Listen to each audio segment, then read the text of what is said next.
Calling all detectives. A diamond necklace, a locked safe, and a packet of pins. Those are the exhibits on this page from my casebook. The casebook of Jerry Browning, private detective. It's pretty hard to tell a private detective like me, Jerry Browning, anything new about larceny or the kind of people who commit it. I was typing a report to Consolidated Insurance about the Fenwick jewel theft when the little man walked into my office. Mr. Browning, I am Gerald Fenwick. I nodded. Sit down, Mr. Fenwick. I kind of thought you'd be coming around to see me. I took the unfinished report from the typewriter and put it on my desk. This is a report to the insurance company about the diamond necklace stolen from your wife, stolen from a locked safe in your library. Shall I read the report to you? Fenwick squirmed and looked unhappy. No, I don't think that's necessary. Mr. Browning, I've been away for a few days, just returned today and learned that my wife reported the theft of the necklace. You see, well, she hasn't worn it in a very long time, and, well, to put it bluntly, I sold it some months ago. I needed cash badly. And you didn't tell your wife? Fenwick smiled wryly. My wife isn't the kind of woman you can tell things like that. I shrugged. I'm afraid you'll have to tell her just the same. Fenwick passed a hand across his forehead. Yes, of course. I'll do it today. Okay, Mr. Fenwick. And in that case, I won't send in this report, which says just about what you told me. Fenwick thanked me and left. A couple of minutes later, I ran to the window, saw the crowd gathering in the street below. A man had been hit by a car. He was Gerald Fenwick. By the time I got downstairs, Fenwick was dead. A man admitted he'd sold a necklace his wife had reported as stolen. 5 minutes later, he was struck and killed by an automobile. John Cooley, head of the investigations department of Consolidated Insurance, was so furious he sizzled. Why didn't you compel him to sign a statement? Now we have only your word for his admission. Mrs. Fenwick's attorneys are suing us for $35,000 insurance on that necklace. You find out where Fenwick sold it. You prove he sold it, or don't ever let me see you again. Yes, sir.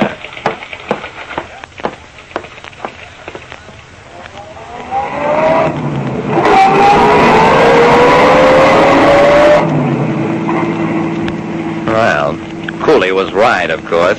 I should have made Fenwick sign a statement that he'd sold the necklace. But he'd been so frank, and his explanation of having been out of town was so obviously the truth that...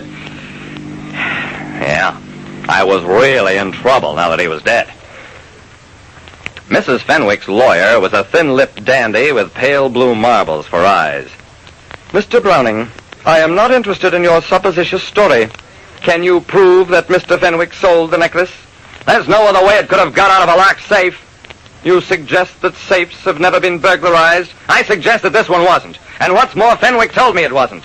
Mr. Browning, that is a matter of opinion for a court to decide.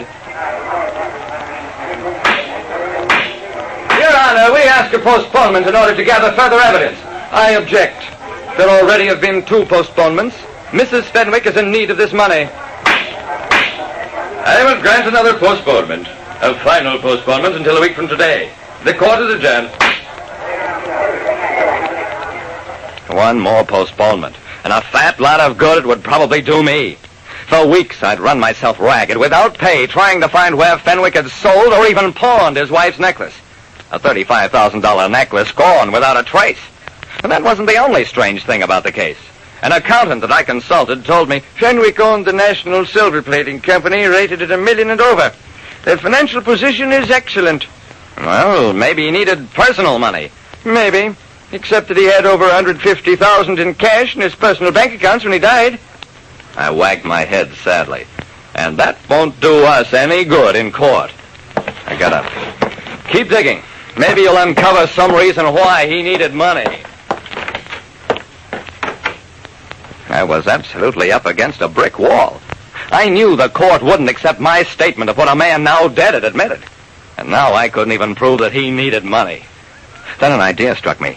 Fenwick had said he'd been out of town. Maybe he'd sold the necklace in some other city. I dashed over to his office, talked to the National Silver Plating Company's general manager. Mr. Fenwick was in Bermuda. I know he flew there and back nonstop. I groaned. Oh, you'd have about as much chance of selling a $35,000 necklace in Bermuda quietly as you would of selling a herd of elephants. And if you did somehow sell it, you wouldn't be paid in American money. I smiled weakly at the general manager. Okay, thanks. Quite all right. Glad to help you in any way I can. I stared at him. Maybe you can help me at that. This company, is it a corporation? Well, no, Mr. Fenwick owns it personally. Who gets it now, Mrs. Fenwick? I don't believe so. Mr. Fenwick's brother arrived from the West Coast this morning, and I think the will gives him majority control. You don't say. Well, thanks a lot.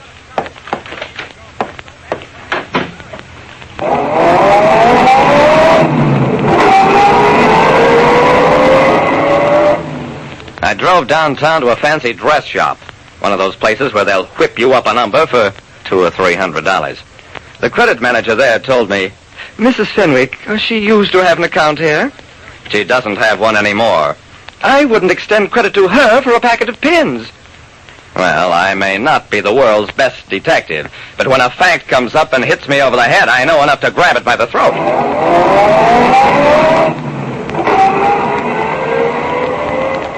I checked on Mrs. Fenwick's credit all over town, got the same story every place. She had no credit because her husband had refused to pay her bills during the past year. The picture was completed for me by Fenwick's lawyer, who was not the same as Mrs. Fenwick's attorney. This is rather confidential, Mr. Browning, but Mr. and Mrs. Fenwick had been living apart for over a year. She accepted a cash settlement in lieu of dower rights, that is, her right to inherit in his will, and she has an apartment in another part of the city. I nodded.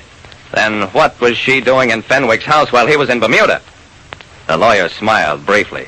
Why don't you ask her? Don't think I won't. I asked her that and a lot of other questions.